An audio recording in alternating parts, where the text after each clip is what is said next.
সবাইকে স্বাগত আজকের এই চমৎকার বিশ্লেষণে। আচ্ছা, কখনো কি মনে হয়েছে আমাদের আশেপাশের সাধারণ ছোটখাটো ব্যাংকগুলো কিভাবে একটা বিশাল অদৃশ্য বৈশ্বিক জালের সাথে যুক্ত থেকে পুরো পৃথিবীকে সচল রেখেছে?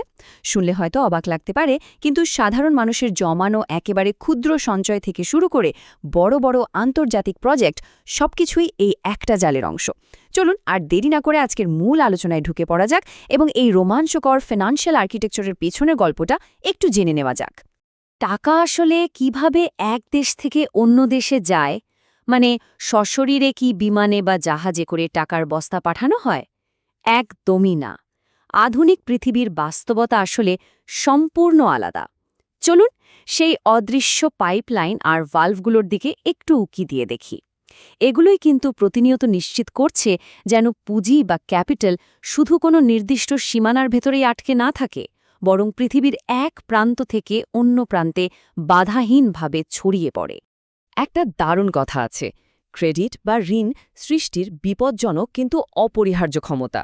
ব্যাপারটা একটু সহজে বলি।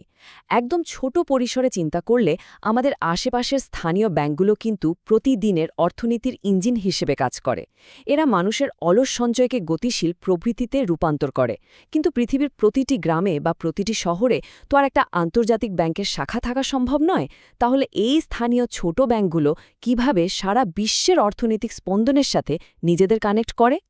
সীমানা পার হওয়ার জন্য ব্যাংকগুলো দারুণ একটা ট্রিক খাটায়। ব্যাংকিংয়ের ভাষায় একে বলে করেসপন্ডেন্ট ব্যাংকিং রিলেশনশিপ। সহজ কথায় এটা হলো আস্থার একটা বিশাল শিকল। কেউ যখন টাকা পাঠায় তখন সেটা সরাসরি গন্তব্যে যায় না, বরং এই শিকল বেয়ে একটা ছোট ব্যাংক থেকে বড় হাব ব্যাংক হয়ে টাকাটা চূড়ান্ত গন্তব্যে পৌঁছায়। অনেকটা হাত বদলের মতো আর কি। এখানে সবচেয়ে অবাক করা বিষয়টা কি জানেন? হাজার হাজার বছর আগে প্রাচীন মেসোপটেমিয়ার মানুষজন ধুলোমাখা বাণিজ্য পথ বা ট্রেড রুটে ঠিক যে কাজটা করত, আজকের দিনের অত্যাধুনিক ডিজিটাল হাবগুলো হুবহু সেই একই কাজ করছে। শুধু উট আর ঘোড়ার জায়গা নিয়েছে ফাইবার অপটিক কেবল আর পাওয়ারফুল সার্ভার। কিন্তু তথ্য আর সম্পদ আদান প্রদানের মূল কনসেপ্টটা সেই হাজার বছরের পুরনো বাণিজ্য কেন্দ্রেরই আধুনিক সংস্করণ। সেকশন ১, গ্লোবাল ক্যাপিটাল বা বৈশ্বিক পুঁজি কিভাবে মহাসাগর পেরিয়ে প্রবৃদ্ধি তৈরি করে, এবার সেটা দেখা যাক। একটু বড় পরিসরে দেখলে বোঝা যায় এই ক্রস বর্ডার ব্যাংকিংয়ের কারণেই বিশাল অঙ্কের টাকা পৃথিবীর এক প্রান্ত থেকে অন্য প্রান্তে অনায়াসে যেতে পারছে। আর এখান থেকেই আসে এফডিআই বা ফরেন ডিরেক্ট ইনভেস্টমেন্টের ধারণা। ধরুন, একটা উন্নয়নশীল দেশের ভবিষ্যতের শক্ত ভিত্তি গড়ার জন্য রাস্তাঘাট বা বড় বড় শিল্প কারখানা বানানো দরকার। এই বিশাল প্রজেক্টের জন্য তারা বৈশ্বিক পুঁজির বিশাল ভাণ্ডার থেকে টাকা ধার করতে পারে। এটা মূলত স্থানীয় স্বপ্নগুলোকে বিশ্বের বিশাল পুঁজির সাথে যুক্ত করে দেওয়ার একটা অসাধারণ প্রক্রিয়া। পুরো সিস্টেমের ম্যাজিকটা ঠিক এখানেই। একদিকে আছে ডিজিটাল স্ক্রিনে ভেসে থাকা কিছু সংখ্যা, প্রতিশ্রুতি বা লোন, যা পুরোপুরি বিমূর্ত। আর অন্যদিকে সেই সংখ্যাগুলোই বাস্তবে রূপ নিচ্ছে আধুনিক সভ্যতার বিশাল সব সেতু বা কংক্রিটের কারখানায়। ডিজিটাল ডেটা কিভাবে ইট পাথরের বাস্তবে পরিণত হয়, এটা সত্যি ভাবার মতো একটা বিষয়। সেকশন ২, অদৃশ্য অবকাঠামো, ফাইন্যান্সের ডিজিটাল ব্যাকরণ। প্রতিদিন কিন্তু ট্রিলিয়ন ট্রিলিয়ন ডলার পৃথিবীতে ঘুরে বেড়াচ্ছে। কোনো ধাতব মুদ্রা বা কাগজের নোট হিসেবে নয়, বরং একদম বিশুদ্ধ ডেটা বা তথ্য হিসেবে, তাও আবার মানুষের চিন্তার চেয়েও দ্রুত গতিতে। এই ম্যাজিকের পেছনের মূল কারিগর হল সুইফট। এটা মূলত একটা অত্যন্ত সুরক্ষিত মেসেজিং নেটওয়ার্ক।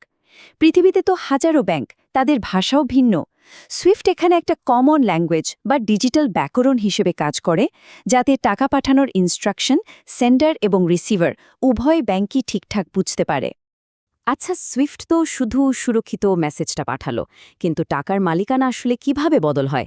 এখানেই এন্ট্রি নেয় নস্ট্রো আর ভস্ট্রো অ্যাকাউন্ট। নামগুলো একটু খটমটে লাগলেও কাজটা খুব সিম্পল। এগুলো হলো ব্যাংকগুলো নিজেদের মধ্যকার অ্যাকাউন্টিং খাতা বা লেজার। সুইফটের মেসেজ পাওয়ার পর এই খাতাগুলোতেই ব্যাংকগুলো তাদের ডিজিটাল ব্যালেন্স যোগ বিয়োগ করে, আর ঠিক এই জায়গাতেই কিন্তু আসল সেটেলমেন্টটা সম্পন্ন হয়।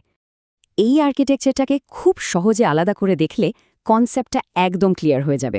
একদিকে আছে সুইফট, যেটা স্রেফ একটা মেসেজিং নেটওয়ার্ক বা বিশুদ্ধ তথ্য, আর অন্যদিকে আছে নস্ট্রোভোস্ট্রো, যেখানে আসল খাতা কলমের হিসাবটা থাকে। আরও সহজভাবে বললে সুইফট হলো সেই ডাকপিয়ন যে খবরটা পৌঁছে দেয়, আর নস্ট্রোভোস্ট্রো হলো সেই ক্যাশ রেজিস্টার যেখানে টাকার হিসাবটা পাকাপাকিভাবে মেলানো হয়। সেকশন ৩ সংযোগের ভঙ্গুরতা, একটি দ্বিধারী তলোয়ার। সবকিছুরই তো ভালো মন্দ দুটো দিক থাকে, তাই না? এই যে এত চমৎকার কানেকশন বা আন্তঃসংযোগ, এটাই কিন্তু আবার বড় ধরনের বিপদের কারণ হতে পারে। সম্পূর্ণ নিরপেক্ষ জায়গা থেকে মেকানিজমগুলো দেখলে বোঝা যায় একটা দেশের ইকোনমিতে ধস নামলে সেটা ডমিনো এফেক্টের মতো কাজ করে। একটা পড়লে আরেকটা পড়বেই। সাথে সাথে বিনিয়োগকারীরা আতঙ্কিত হয়ে নিরাপদ আশ্রয়ের খোঁজে দ্রুত মূলধন সরিয়ে নেয়, আর মার্কেটের আস্থার শিকল ভেঙে পড়ে। ইউরোজোন ক্রাইসিসের সময় ঠিক এমনটাই প্রকটভাবে দেখা গিয়েছিল। সুনাম বা রেপুটেশন হল খাঁটি সোনার মতো মূল্যবান। যখন কোনো প্রাতিষ্ঠানিক কর্তৃপক্ষের ওপর থেকে মানুষের বিশ্বাস উঠে যায়, তখন পুরো বৈশ্বিক আর্থিক জালটাই কেঁপে উঠতে পারে। টেকনোলজি যতই আধুনিক হোক না কেন, আধুনিক বিশ্ববাজারে টিকে থাকার জন্য সামাজিক আস্থা বা সোশ্যাল ট্রাস্টের আসলে কোনো বিকল্প নেই। এটাই সবচেয়ে বড় রক্ষাকবচ। সেকশন ৪ আধুনিক বিবর্তন, বিশ্ব সভ্যতার স্পন্দন। পুরো ব্যাপারটা যদি এক নজরে দেখি, টাকা এখন আর শুধুই পকেটে থাকা কোনো বস্তু বা ধাতব মুদ্রা নয়, এটা এখন গ্লোবাল ডেটার একটা ফ্লো, যা সারা বিশ্বের অর্থনীতির হার্টবিট হিসেবে কাজ করছে। আলোচনার মূল সারমর্ম হল গ্লোবাল ফিন্যান্স মূলত বৈশ্বিক পর্যায়ে মানুষের আস্থাকেই একটা প্রাতিষ্ঠানিক রূপ দেয়। এই বিশাল সিস্টেমটা স্থানীয় সম্পদের সীমাবদ্ধতাকে জয় করে পৃথিবীতে অভূতপূর্ব উন্নয়ন ঘটাতে সাহায্য করে। এই কানেকশন অর্থনীতিগুলোকে একে অপরের উপর নির্ভরশীল এবং কখনো কখনো ঝুঁকিপূর্ণ করে তুলেও মানব সভ্যতার এই বিশাল প্রবৃদ্ধির সবচেয়ে বড় চালিকা শক্তি কিন্তু এটাই। আজকের এই বিশ্লেষণটি শেষ করার আগে চমৎকার একটা প্রশ্ন রেখে যেতে চাই। বিশ্ব এখন ধীরে ধীরে মাল্টিপোলার বা বহু মেরু অর্থনৈতিক ব্যবস্থার দিকে এগোচ্ছে। তো এই নতুন শতাব্দীর পরিবর্তিত চাহিদার সাথে তাল মেলাতে অর্থনীতির এই অদৃশ্য পাইপ আর ভ্যালভগুলো ভবিষ্যতে ঠিক কিভাবে বিবর্তিত হবে? নতুন প্রযুক্তি কি এই আস্থার জারকে আরও সুদৃঢ় করবে, নাকি সম্পূর্ণ নতুন কোনো আর্কিটেকচার এর জায়গা দখল করবে? ভাবনার এই খোরাকটুকু রেখেই আজকের মতো বিদায় নিচ্ছি। নতুন কিছু শেখার এই দারুণ যাত্রায় সাথে থাকার জন্য সবাইকে অসংখ্য ধন্যবাদ।